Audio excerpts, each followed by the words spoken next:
Breaking news. Ja Rasta fried rice, victory in the land of Zion. Bombo class, Ja Rasta fried rice. Semiasi, bim, bim, bim, bim, bim.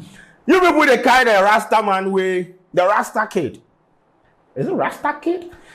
Basically, the kiddie way they go Achimota, then you be Rasta, where the school say they don't go admit him because of him, where he became a national topic for about 2-3 weeks. We talked about this issue. Blah blah blah blah blah. The guy and his parents take the matter go court, so they sued Achimota. Yes, that be the young people challenging the status quo. They said nah, they don't go agree. So they will carry them and Rasta go to school. So they sued Achimota. Now the case, the final declaration was today, and you see what Ja Rasta fried rice, Ja Rasta fried rice. Ja Rasta fried rice, Hail Selassie. Hey, Kwadwo esinye. Wedding kunim. Boys bidi banku, ebidi gobe, ebidi tuozafi. But this Rasta boy there, also in the field from wedding kunim. It's wedding kunim. So let me read the news to you. High Court orders Achimota School to admit Rasta student Tyrone Marhguy. Yeah, the Human Rights Court. Division of the High Court in Accra has ordered Achimota School to admit Tyrone, the dreadlocked Rastafarian boy, into the school. The court, in the same spirit, directed Achimota School to also admit Ohiniban Krabia, another Rastafarian student, into the school. Speaking after the judgment, Tyrone said the court's decision was part of a great story. The first time I walked through the gate of Achimota, the first thing I did was to check the time I arrived, because I knew one day I would be telling a story with it. I had no idea I would be telling one great story in the courtroom about how I was discriminated and how I am back. On going back to the school, the possibility of facing further stigma, Tyrone said, I will know how to handle it and to straighten things up, blah, blah, blah. The saga has been ongoing since March 19, 2021, with the two students unable to start academic work with their colleagues. They were placed in the school through the computerized school selection placement system, having satisfied the entry requirement.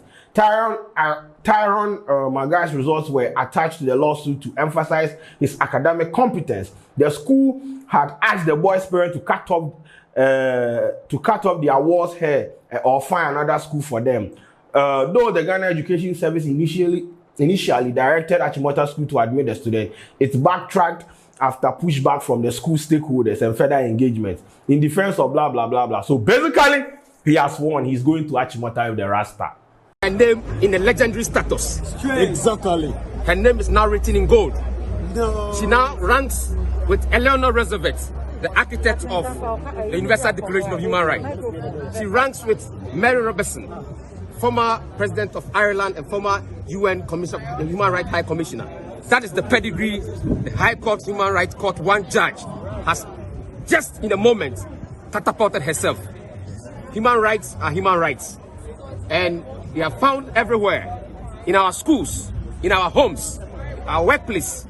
And until concerted efforts is made by citizens who agree and understand to protect such human rights, we will struggle out there and never achieve it. That is what exactly her leadership has done. She has made it very simple that human rights are human rights. And until there's a compelling reason, yes, we agree that human rights can be limited.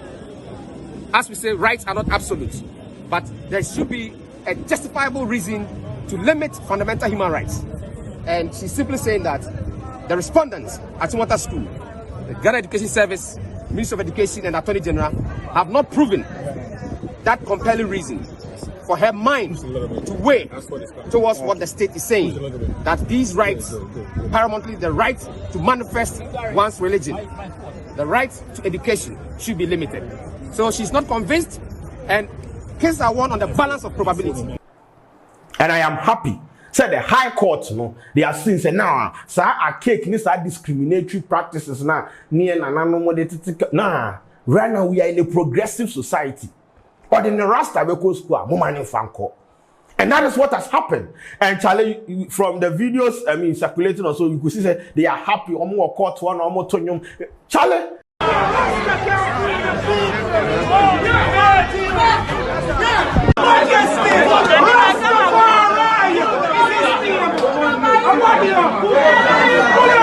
That is it. Young people challenging the status quo. That is what I want. When challenge the system, they will fix all these things. We will challenge the system. People say that the day them one will come out and talk, say, nah, after they will give up. We have to be in a progressive society. This thing shouldn't have been in court, but look at us. He has won. Bus school. When come in prayer, more assembly now. We are about my regional Rastafarian. He has won. This is victory for young people. Challenge the status quo. Make you panifone and tetia mofa. Challenge them from court. The court of the land has declared Sakwalani school. Now, when the school say it is our tradition, it is our rules and regulations. Munkori rules and regulations. Rasta is coming. Bob Marley and Haile Selassie is behind him. You can't do him thing. But the guy too is brilliant. Imagine say you go represent them for the National Science and Maths quiz, you go win.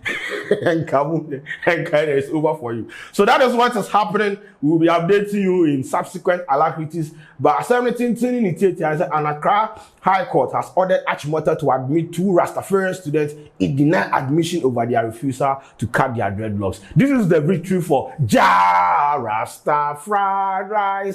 Ja Rastafari. Ja Rastafari. Where's the? I don't have Rasta. Yeah, my point.